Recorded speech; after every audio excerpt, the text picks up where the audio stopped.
Allah kita adalah Allah yang dahsyat. Haleluya. Allah kita adalah Allah yang peduli terhadap saudara dan saya. Kita harus terus berjalan maju. Amin. Ya. Kita nggak bisa berhenti sambil kita memandang Tuhan. Haleluya. Itu sebabnya pujian-pujian yang saudara sampaikan kepada Tuhan itu sekaligus khotbah buat saudara. Haleluya. Bahwa masih ada harapan di dalam Tuhan. Katakan harapan 2, 3. Masih ada mujizat di dalam Tuhan. Haleluya. Masih ada pertolongan di dalam Tuhan. Allah tidak akan pernah meninggalkan Bapak Ibu. Halo, coba angkat tangan kanan. Dahsyat sekali, ya. Itu sebabnya keyakinan saudara terhadap Tuhan jangan goyah. Haleluya. Apalagi kita hidup di masa yang orang katakan sekarang hidupnya cuma kelihatannya 50-50, saudara-saudara. Jangan suka dengar kabar-kabar yang membuat iman saudara goyah. Haleluya. Ada buku yang namanya Alkitab yang siap menopang bahkan memberi informasi kepada saudara bahwa Allah yang kita sembah adalah Allah yang berkuasa. Katakan Allah yang berkuasa. Itu sebabnya Allah itu ada di tengah-tengah kita pada malam hari ini. Mari saya jemput Bapak Ibu Saudara bangkit berdiri. Injil Matius pasal yang ke-25 ayat 1 sampai ayat 13. Kita baca berganti-gantian mulai dari saya. Demikian firman Allah. Pada waktu itu hal kerajaan sorga seumpama 10 gadis yang mengambil pelitanya dan pergi menyongsong mempelai laki-laki.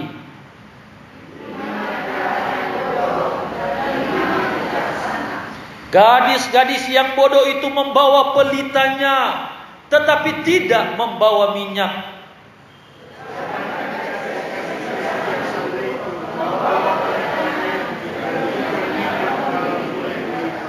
Tetapi karena mempelai itu lama tidak datang-datang juga, mengantuklah mereka semua lalu tertidur.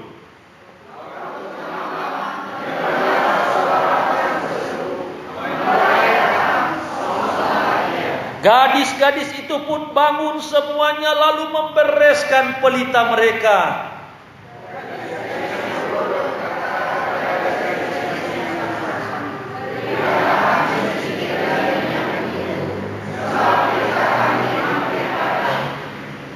Tetapi jawab gadis-gadis yang bijaksana itu, tidak. Nanti tidak cukup untuk kami dan untuk kamu. Lebih baik kamu pergi kepada penjual minyak dan beli di situ.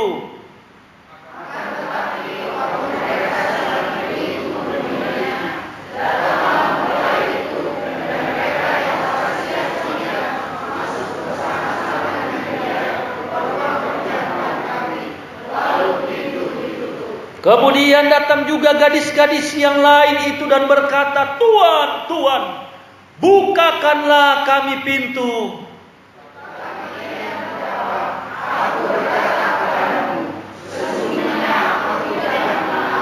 Sama-sama karena itu berjaga-jagalah, sebab kamu tidak tahu akan hari maupun akan saatnya. Silakan Bapak Ibu duduk.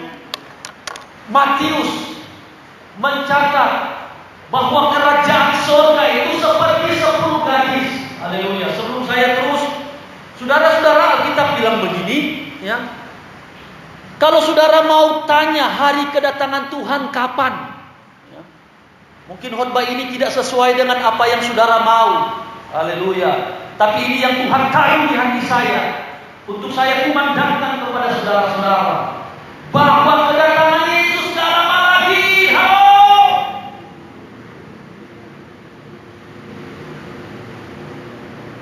Murid-murid bertanya, Tuhan, kapan kau datang dan kapan Israel dipulihkan?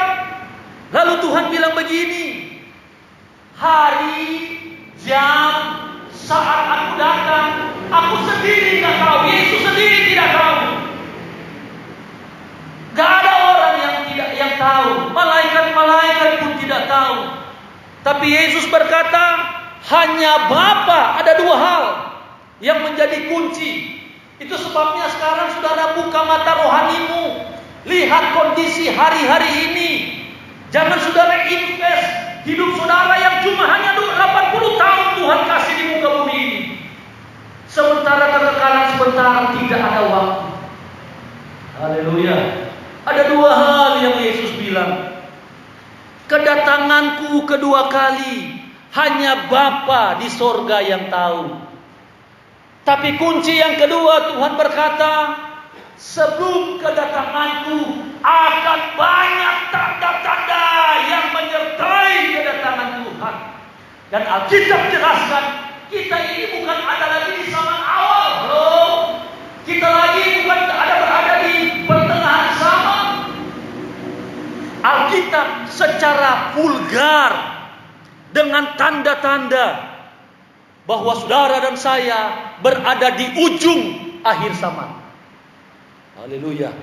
Itu sebabnya Matius pasal 25 menceritakan kepada kita bahwa kerajaan sorga seperti 10 gadis yang sedang menyongsong mempelai pria. Haleluya, katakan amin. Saudara masih ikut khotbah saya? Tangan kananmu, coba saya lihat.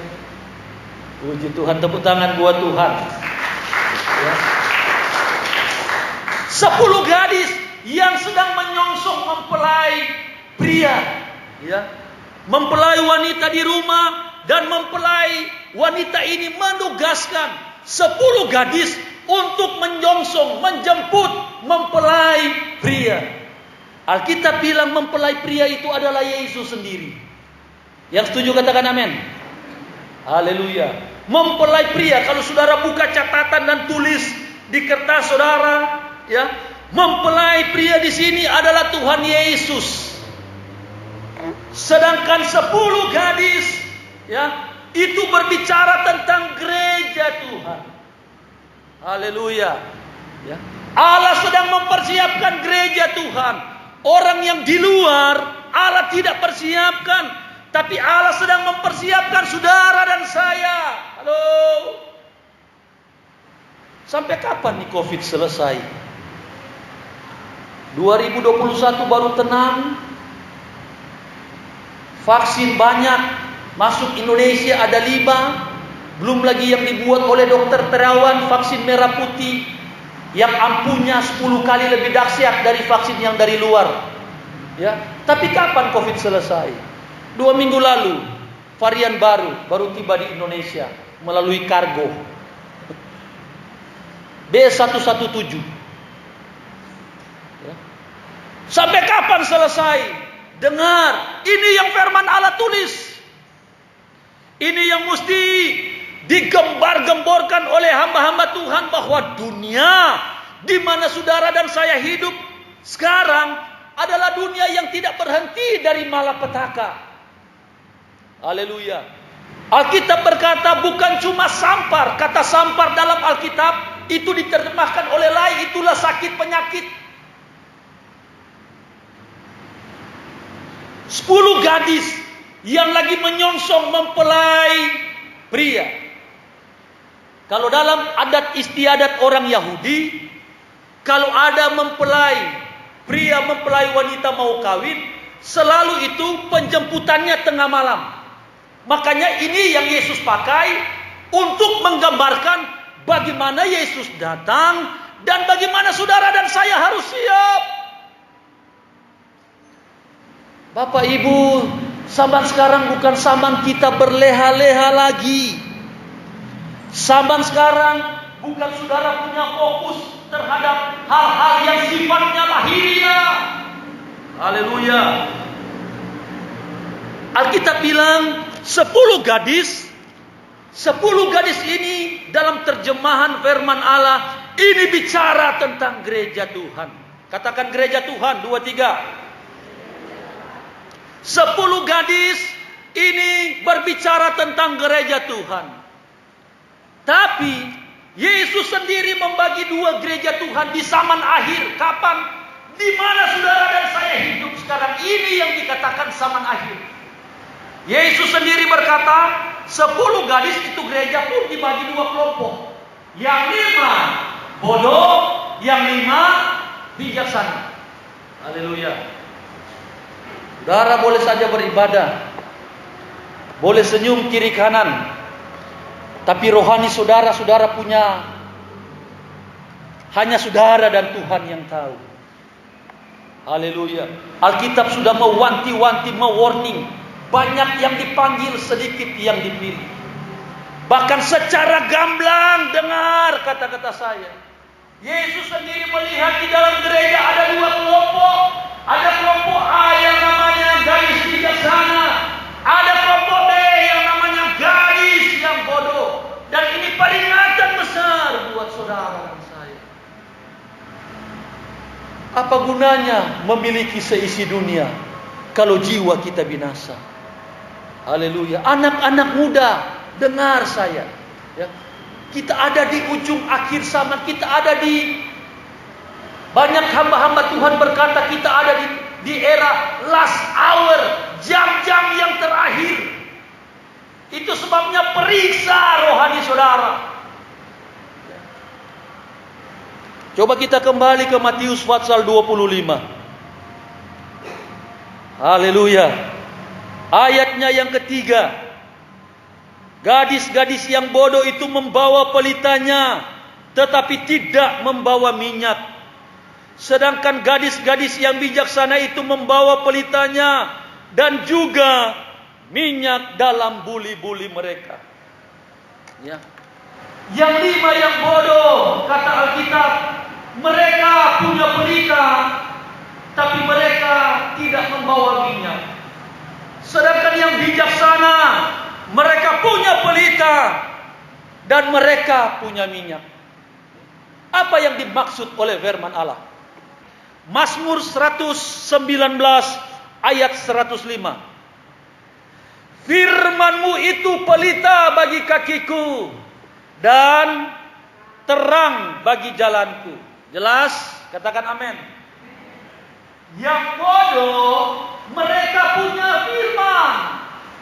Kata Matius, yang bijaksana pun mereka punya firman. Haleluya. Mereka punya pelita. Dan pelita itu berbicara mengenai firman. Firman itu pelita bagi kakiku dan terang bagi jalanku. Gereja-gereja sekarang lagi eksplor kebenaran firman Tuhan. Gereja-gereja sekarang lagi membuka ayat-ayat firman Allah. Bahkan tidak seperti 20 tahun yang lalu. Banyak sekarang pendeta-pendeta dengan mudah menerjemahkan firman lengkap dengan bahasa-bahasa aslinya. Dan ini perlu buat kebutuhan rohani saudara. Karena pelita atau firman itu adalah terang bagi jalan kita. Kalau bicara terang bagi jalan kita, maka Alkitab mau bilang bahwa perjalanan saudara sementara ke depan adalah perjalanan yang gelap, kata firman Tuhan. Ya. Pemimpin-pemimpin dunia tidak pernah pikirkan bahwa tahun 2020 akan jadi malapetaka yang sifatnya global. Enggak pernah. Tapi Alkitab jauh-jauh sudah bilang. Haleluya. Ya. Sama-sama bodoh punya firman, yang bijaksana punya firman. Ya, dua-dua sedang menyongsong mempelai laki-laki. Haleluya. Tapi kemudian Tuhan Yesus berkata ada yang membedakan kedua gereja ini. Ya. Ada yang membedakan. Kembali kepada Matius pasal 25. Haleluya. Ayatnya yang keempat. Sedangkan gadis-gadis yang bijaksana itu membawa pelitanya dan juga membawa minyak dalam buli-buli. Ya. Yang membedakan kedua gereja ini. Haleluya. Yang satu dia tidak punya minyak. Sedangkan yang kedua yang bijaksana dia punya minyak. Bapak Ibu, kalau saudara masuk di ibadah-ibadah selain di tempat ini, Kalau saudara dengar firman-firman yang dahsyat, luar biasa, selalu kita katakan amin. Tuhan memberkati saudara dan saya, kata hamba Tuhan. Tetapi ingat bahwa pelita itu akan menyala. Dengar baik-baik. Pelita itu akan menyala kalau dia punya minyak, kata firman Tuhan. Itu sebabnya di kemah sembahyang tabernakel Musa, kalau imam besar Harun, ya, dia mau melayani, itu kaki dian, ya, ada satu peralatan yang namanya kaki dian, dia menyala, tapi mesti pakai minyak zaitun. Kalau dia tidak menyala karena tidak ada minyak, maka imam besar Harun yang dia punya tugas di kemah sembahyang tabernakel, dia bisa melayani, nabrak sini, nabrak sana. Akhirnya Tuhan bisa cabut nyawa Harun. Yang membuat Harun leluasa melayani Tuhan adalah kaki dian itu yang menyala. Bagaimana firman yang ada di dalam hidup saudara mau menyala kalau Roh Kudus tidak ada di dalam hidup saudara? Ini fatal bagi gereja. Dengar baik-baik. Puji Tuhan kalau kita suka dengar. Saya katakan sekali lagi, ya, cara hamba Tuhan mengeksplor ayat-ayat dengan terjemahan asli, puji Tuhan. Tapi kalau tidak Roh Kudus bekerja, ini hati-hati sekali. Kalau kita tidak luaskan Roh Kudus mengambil alih kehidupan kita, maka Alkitab bilang dengan jelas, ini bukan abu-abu. Alkitab bilang, maka saudara akan dikategorikan oleh gadis-gadis yang bodoh. Ini kata firman Tuhan. Haleluya. Amin. Tepuk tangan buat Tuhan. Minyak bicara tentang Roh Kudus. Minyak bicara tentang urapan Roh Kudus. Minyak bicara tentang kuasa Roh Kudus. Coba buka Kisah pasal 1 ayat yang ke-8.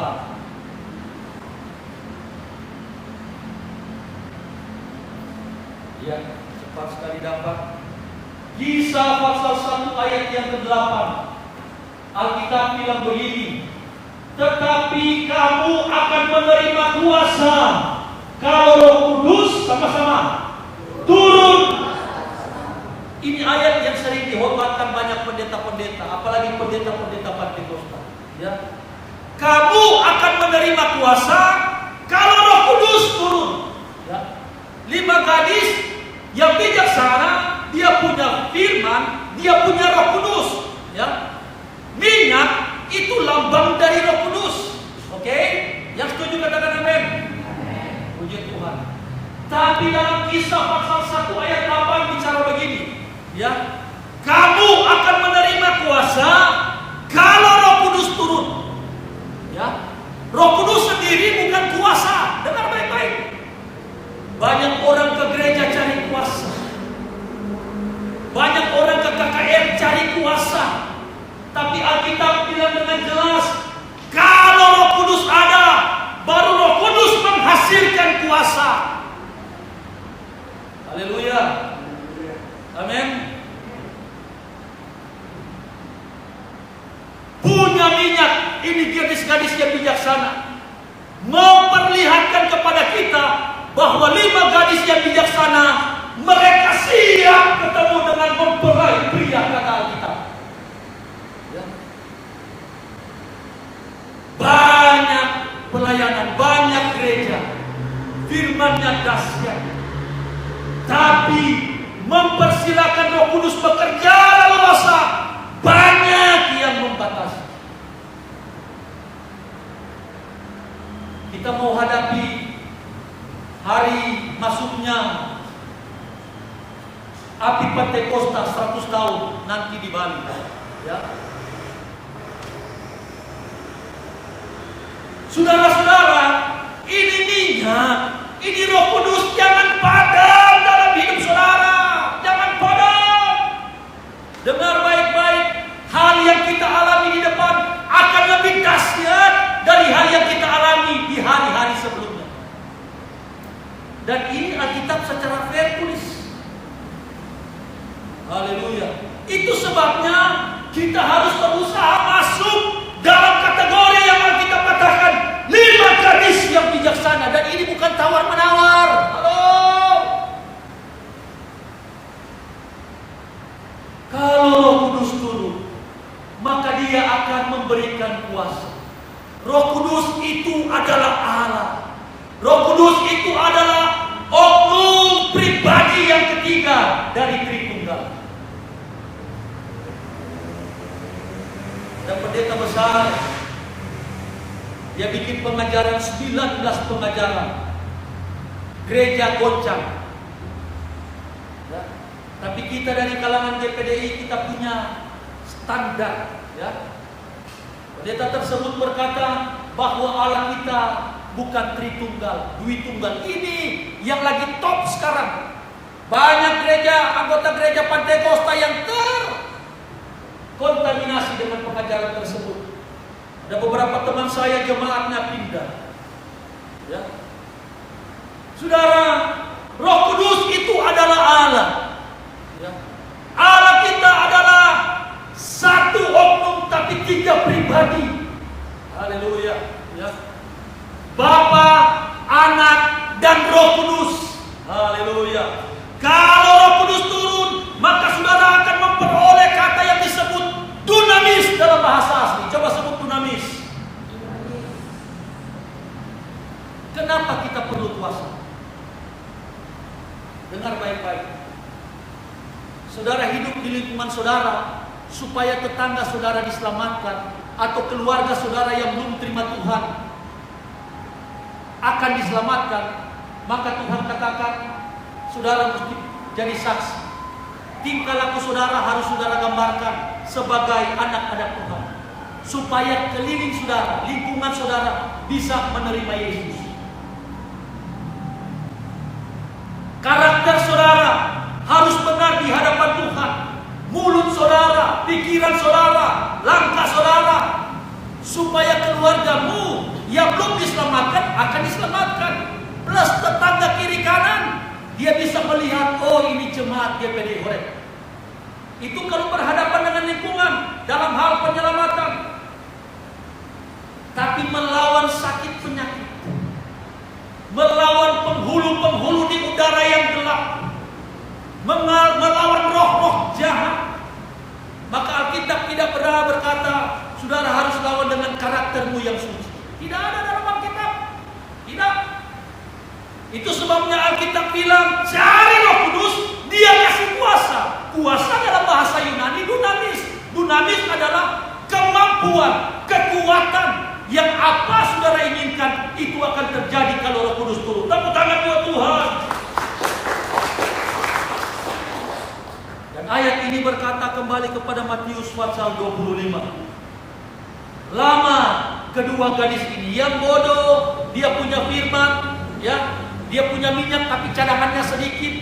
Yang bijaksana dia punya firman, dia punya minyak yang luar biasa. Tapi Alkitab berkata sama-sama punya potensi mengantuk. Coba baca dalam ayatnya yang ke-5. Demikian firman Tuhan.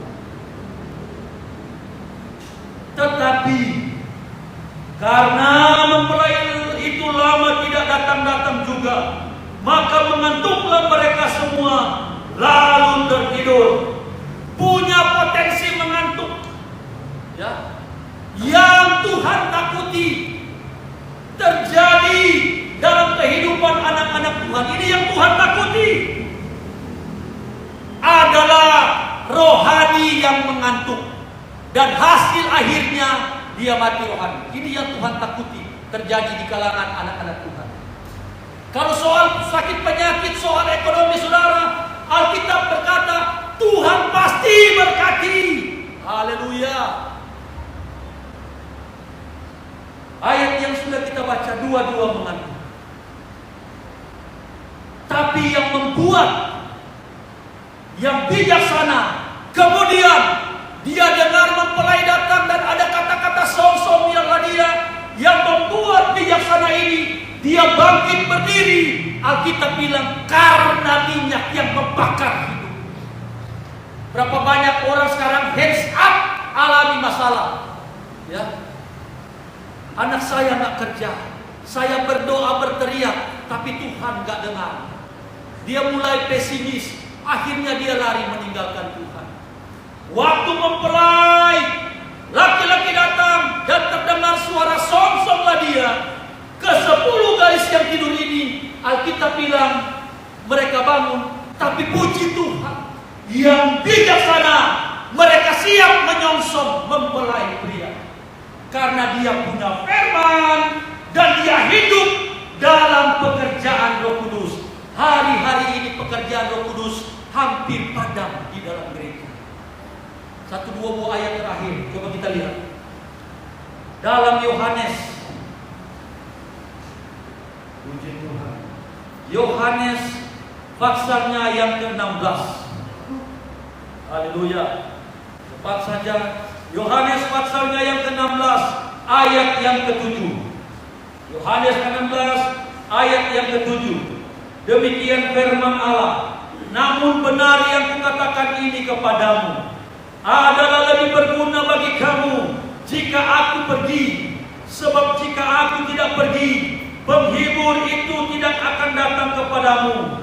Tetapi jikalau aku pergi, aku akan mengutus dia kepadamu. Dan kalau ia datang, ia akan mengisapkan dunia akan dosa, kebenaran dan penghakiman, kata firman Allah.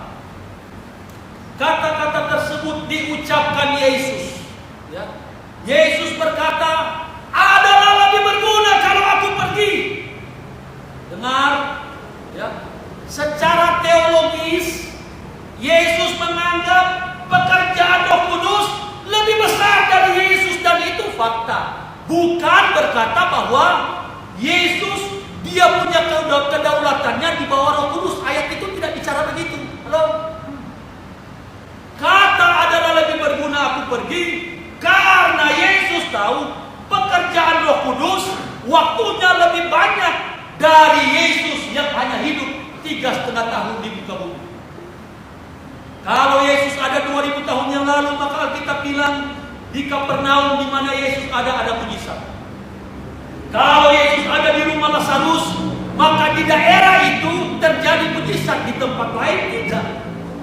Tapi kalau Roh Kudus ada, kita beribadah jam sekarang ini, maka orang-orang yang ada di Papua beribadah, kita punya potensi untuk menerima pertolongan mujizat sama dalam jam yang sama. Tepuk tangan buat Tuhan. Haleluya. Akhirnya yang 5 gadis yang bijaksana, mereka yang siap masuk dalam perjamuan kami. Begitu mereka ketemu dengan mempelai, orang-orang yang ada di dalam perjamuan kami itu berkata masuk, dan kemudian pintu ditutup. Kemudian masuklah 5 gadis yang bodoh. Tapi begitu mereka ketuk, Alkitab berkata, coba kita kembali dalam Matius pasal 25. Dalam ayatnya yang ke-11. Matius 25 ayatnya yang ke-11. Kemudian datang juga gadis-gadis yang lain itu dan berkata, Tuhan, Tuhan, bukakan kami pintu. Tetapi ia menjawab, aku tidak mengenal kamu. Puji Tuhan. Siapkan hidup saudara dari sekarang. Jangan patah semangatmu saudara cari gereja. Dan biasanya selalu penyesalan ada di akhir. Saya tutup apa yang dimaksud dengan tulisan dari Matius pasal 25 ini. Dengar, saudara boleh lihat saya mau tutup dengan pelajaran ini. Di depan kita, masih nyambung, coba angkat tangan kanan. Haleluya. Tepuk tangan sekali lagi. Di depan kita ada masa yang disebut masa tribulasi. Dengar baik-baik. Di depan saudara dan saya ada masa yang Alkitab bilang masa tribulasi atau masa kesengsaraan besar. Saudara mau takut, terserah saudara, tapi ini firman Tuhan katakan. Masa kesengsaraan besar, aniaya besar. Dan aniaya besar itu Alkitab tulis 1 masa, 2 masa, setengah masa. Dalam bahasa Alkitab ada masa sengsara besar di mana antikris akan secara full dia akan memerintah dunia. Ekonomi dia akan satukan, politik dia akan satukan. Ya, orang sekarang takut vaksin. Ada hamba-hamba Tuhan yang terlalu vulgar dengan memakai otaknya sendiri mengeksplor firman Tuhan dan berkata bahwa vaksin itu alat antikris. Kok terlalu bodoh saya bilang. Terlalu bodoh. Alkitab bilang, saya tambah sedikit 5 menit boleh? Waktu antikris datang, ya, dia akan memeterai miliknya dan akan ada di masa 3,5 tahun aniaya. Cara materai antikris adalah di dahi plus tangan kanan. Oke, ini saudara pegang, ya. Di depan kita ada masa tribulasi, masa sengsara besar. Yang bijaksana dia tidak masuk dalam masa sengsara besar. Alkitab mencatat yang bodoh dia diizinkan masuk dalam masa aniaya besar selama 3,5 tahun. Jadi di 3,5 tahun antikris punya pengikut, dia akan materai di dahi plus di tangan kanan. Kalau divaksin bro di sini. Dan banyak hamba-hamba Tuhan menerjemahkan. Ini baru menerjemahkan belum pasti. Antikris akan memakai chip. Ini bukan terjemahan secara mutlak, ini baru penafsiran. Halo, mengerti? Sampai sekarang saya pun berpendapat seperti itu. Tapi ini baru tafsiran. Dia akan pakai chip. Haleluya. Putus saja sampai sini. Nanti berikut-berikut. Yang bodoh dia masuk. Begitu pintu ditutup, mempelai pria langsung berkata, "Enggak, aku tidak mengenal kamu." Dia diserahkan ke masa tribulasi, masa aniaya besar selama 3,5 tahun. Itu sebabnya siapkanlah rohani dari sekarang. Jangan anggap enteng. Pemuda-pemuda, rohanimu bukan ditanggung orang tua. Dengar baik-baik. Dengar baik-baik. Hei bapak-bapak, kalau rohanimu saya pakai agak keras dikit, kalau rohanimu memble dan rohani istrimu juga di atas rata-rata, maka ada waktunya, waktu mempelai datang, rohani istrimu tidak bisa menolong.